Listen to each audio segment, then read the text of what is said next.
Dans la question telle que je l'ai comprise, et là je pense que je sors un peu de mon rôle de président de Géos et je remets mon treillis de sous-chef Ops de l'état-major d'armée, c'est quel appui Géos pourrait apporter à la stratégie française. D'abord, je pense qu'il faut essayer de caractériser, de façon évidemment, ce sera caricatural, mais les Afriques, parce qu'il n'y a pas qu'une Afrique. Et donc moi j'en vois 4.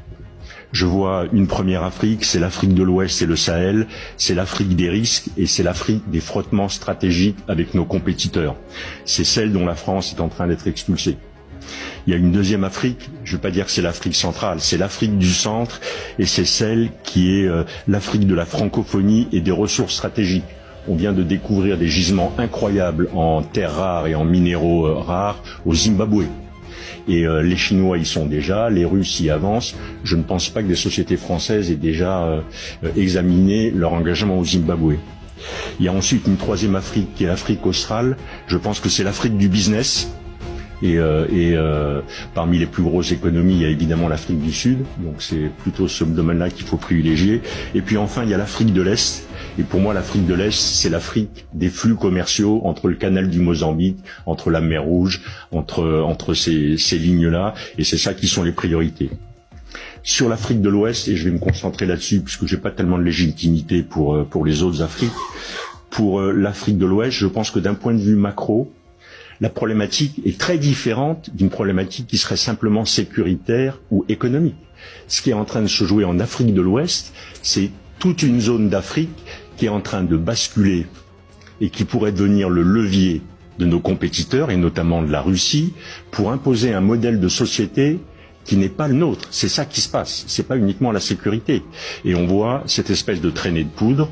On voit maintenant les Russes qui sont arrivés au Tchad, qui sont au Burkina, qui sont au Niger, qui sont peut-être bientôt au Sénégal. On sait qu'ils avaient manifesté leur intention de prolonger vers la Côte d'Ivoire. C'est pour moi un peu ça l'enjeu. Du coup, si notre pays a l'intention de continuer à peser ou de conserver une forme d'influence dans cette zone-là, il est clair que ça n'apparaîtra pas dans les champs physiques. Je pense que l'option militaire, ou la présence militaire, ou la visibilité militaire ne sera plus un critère pour développer cette influence. Je pense qu'elle reposera sur les champs immatériels. C'est dans ce domaine-là qu'il faut investir. Et globalement, en le résumant, il faut passer d'une stratégie démonstrative et bruyante à une stratégie discrète et une stratégie d'accès. C'est à mon avis ça l'enjeu. Et tous les acteurs que vous avez réunis ici, mais bien d'autres, devraient participer à cette stratégie, si jamais c'est bien notre stratégie. Pour mettre ça en œuvre, ça suppose 3 ou 4 conditions. D'abord, c'est que l'État bénéficie d'un réseau d'entreprises de confiance. Et là, il faut déterminer ça. Quels sont les critères? Comment on les détermine? Comment on le valide? Est-ce qu'il faut le légaliser? Est-ce que c'est simplement de l'interpersonnel? Mais en tout cas, il y a un sujet là. La deuxième, c'est que l'État ait la capacité et les mains qui soient un peu plus ouvertes sur les capacités d'externalisation, de transfert d'un certain nombre d'actions régaliennes. Il faut trouver la bonne ligne de séparation des eaux vers des entreprises privées. Je sais que c'est déjà le cas, notamment pour DCI et Expertise France, mais il faut revoir ça dans son ensemble. La troisième chose, elle a été dite, c'est que finalement, il faut sortir de la logique d'offre pour être dans une logique de réponse à la demande.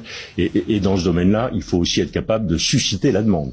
Il ne faut pas l'attendre, il faut la susciter. Mais en tout cas, il faut sortir de la logique on va vous fournir que des pneus gauche de camion, si jamais il leur faut un pneu gauche et un pneu droit. C'est quand même un peu ce qui s'est passé pendant un certain temps. Et puis enfin, et c'est aussi une des conclusions qui a été évoquée, il nous faut avoir une structure qui soit une structure capable d'intégrer de nombreuses capacités. Je pense que un des sujets de l'influence, un des sujets des capacités à développer, c'est pas tant les métiers. On a des gens qui sont très bons dans les métiers. C'est la capacité à coordonner tout ça. La solution à l'influence, la solution aux crises, elle est pas tant dans le matériel, elle est pas tant dans l'expertise, elle est dans la capacité à coordonner. C'est ça qui détermine l'efficacité. Et c'est là qu'on doit aller. un dernier mot encore pour dire qu'est-ce qu'on pourrait faire ou comment on pourrait essayer d'expérimenter ça. Je me suis posé la question quand j'ai vu la volonté ou la décision politique de réduire profondément nos effectifs prépositionnés outre-mer. Je me suis dit, qu'est-ce qu'on pourrait faire pour illustrer ce que je viens de dire? Eh bien, voilà ce que l'on pourrait faire. On pourrait se faire demander, évidemment, c'est pas une offre, mais on pourrait se faire demander que l'ensemble Port-Bouët, port, aéroport d'Abidjan et Lomé Nord soient transformés en camps multinational de mise en condition opérationnelle des contingents qui vont participer à des opérations, que ce soit des contingents africains ou que ce soit des contingents européens. Voilà ce qu'on pourrait faire. Et dans ce domaine-là, comment on fait pour baisser la visibilité d'un projet comme ça? C'est extrêmement simple. GEOS l'a fait en Afghanistan, GEOS l'a fait au Mali pour assurer le fonctionnement et la vie d'un camp. Ensuite, DCI est capable de faire de la formation sans porter spécialement des uniformes français. Expertise France est capable de faire le reste. Et là, on a un projet, dès lors que les Africains nous le demanderaient, qui serait d'abord intégré avec tout ce qu'on est capable de faire sur les mines, sur la formation médicale, sur la formation militaire, sur la livraison de matériel. On peut aller plus loin, on devrait aller plus loin. Cet intégrateur, il devrait être capable de balayer le champ depuis l'humanitaire jusqu'à la formation militaire, du culturel jusqu'à l'entraînement de gens sur le camp de Lomé Nord, qui est un champ de tir assez connu. C'est un peu ça que je vois comme capacité d'intégration. C'est un peu comme ça que je vois la façon dont notre pays pourrait conserver une forme d'influence en Afrique, tout en respectant évidemment et tout en obéissant aux instructions qui nous ont été données ou qui ont été données par le pouvoir politique. Voilà, ça c'est un exemple particulier. Je pense que on peut les multiplier à l'envi. Il faut simplement qu'on ait envie de faire quelque chose comme ça. Monsieur le vice-président, j'en ai fini. Merci, monsieur mon général, d'avoir développé les quatre métiers de GEOS. Je vais donc laisser la parole maintenant à monsieur Fringant, qui est le président directeur général de Défense Conseil International. Monsieur le Président, Mesdames, Messieurs les parlementaires, chers amis, merci de me donner l'occasion de m'exprimer. DCI, Défense Conseil International, a un statut très particulier. Nous opérons plutôt dans l'ombre. En tous les cas, c'est un honneur d'être devant vous aujourd'hui. Nous sommes un outil de coopération et de rayonnement de la France depuis plus de 50 ans, mais comme vous allez pouvoir le constater, malgré ces 50 ans d'existence, nous sommes un outil neuf en termes d'influence française en Afrique.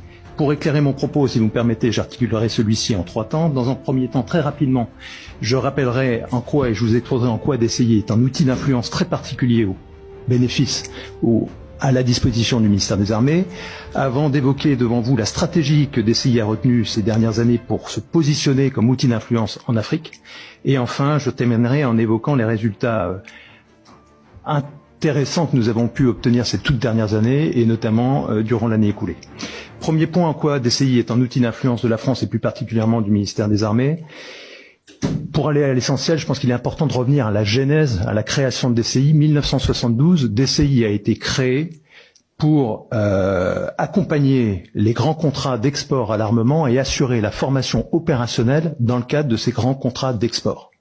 Et donc c'est en qualité d'auxiliaire et afin de ne pas obérer la capacité opérationnelle de nos forces que, sur décision et à l'initiative du ministère des Armées, cet organisme a été créé. Peu à peu, avec le temps, et en qualité d'opérateur du ministère des Armées, DCI a été chargé d'assurer plus largement des transferts de savoir-faire opérationnel des armées dans l'ensemble de leurs domaines de compétences, y compris les plus critiques, et en intégrant les savoir-faire de la Direction générale de l'armement.